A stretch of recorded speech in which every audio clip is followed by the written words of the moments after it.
Ben Cardin of Maryland. Senator, thanks so much for joining us.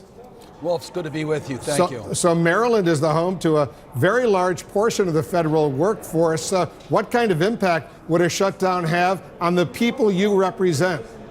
A shutdown will hurt federal workers, it will hurt families, it will hurt federal contractors who depend upon the contracts with the federal government. Taxpayers will end up paying more. People who need timely government services will be hurt. It makes no sense at all. So I am hopeful that in these next few hours that reason will prevail and we'll be able to at least keep government open as we negotiate a budget. There should have been a budget long before now. We're now into past 4 months without a federal budget in this fiscal year. We need to make sure there is a federal budget. You can't operate on continuing resolutions. We've heard that from the Defense Department. We've heard it from other agencies. It's time for Congress to make decisions. The Republicans control the House, Senate, and the White House. Bring these bills up. Let's vote on them, but let's keep government open. But they don't completely control the Senate, as you know. You need 60 votes. The Republicans only have 51. So in order to get something done, they need a whole bunch of Democrats to be with them. So they're not in complete control. How close are you to a deal with the Republicans and the president? And I wonder if you've gotten a report from Senator Schumer about his meeting with the president. I can tell you on the individual issues, we are a lot closer than you might think. As far as the budget numbers, I know that it's very close between the Democrats and Republicans. In regards to the Dreamers, we already have a bipartisan agreement that's ready to go.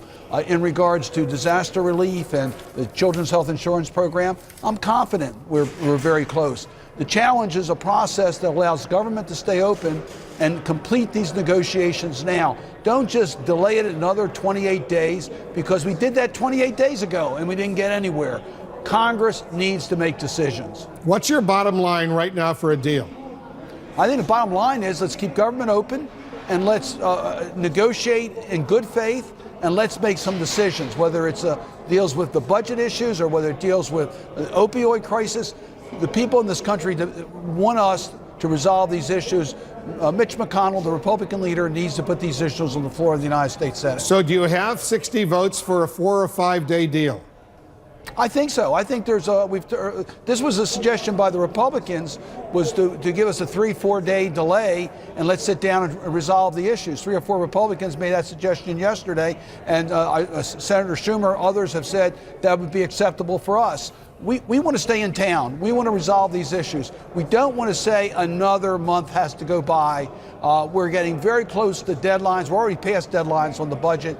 We believe it's important to stay in town and get our work done. I assume that's what Senator Schumer put forward in his meeting with the president earlier in the Oval Office. Do you know how the president responded to a 3 or 4 or 5 day extension? I have not gotten a readout from Senator Schumer in the president's meeting. The president, of course, has had different positions on different days on different parts of the budget. It would be extremely helpful if we had a consistent position coming out of the White House. In the past, as you know, the president has come out of various meetings with top Democrats looking like a man ready to make a deal with them, only to reverse course under pressure from his base, others in the White House, other Republicans. Do you worry that may happen again? Oh, absolutely. We've seen this on several occasions where we thought we had an understanding with the White House, only to find the president tweet out something a couple days later that's totally inconsistent. We've had that problem on several votes recently in Congress, where there was inconsistent messages coming out from the president and the Trump administration. So yes, it's been very difficult to negotiate with the president when he's with you one day and he changes his mind the next. He certainly gave a green light on the immigration issues, and then he completely reversed himself a couple days later. The White House is referring to this as the Schumer shutdown. Are Democrats going to take the heat, take the blame if Congress can't keep the government open?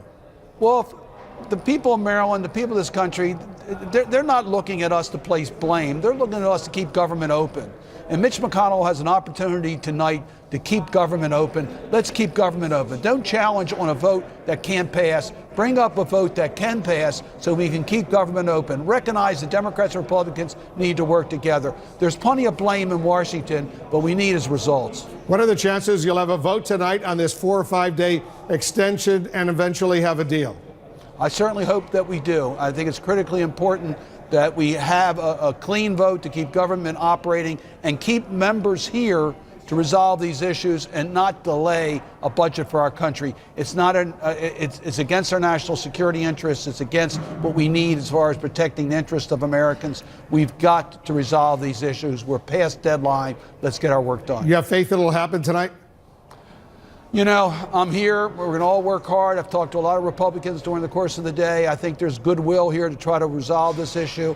I just hope that the meeting with the president went well, and that Leader McConnell will bring up a workable plan that can pass the United States Senate tonight. He has the power to do it, and he'll have the support of enough Democrats to get it done if he's reaching out and working with us. As you know, Senator Schumer and the president, they have a long-standing relationship. They're both New Yorkers. The president originally from Queens, the senator from Brooklyn. They've known each other for many years. Do you think the two of them can get this done? Well, you know, I have a lot of confidence in Senator Schumer. He certainly has taken into consideration not just all the members of the Democratic delegation in the Senate, but he knows the Republicans well. He's reached out to Republicans.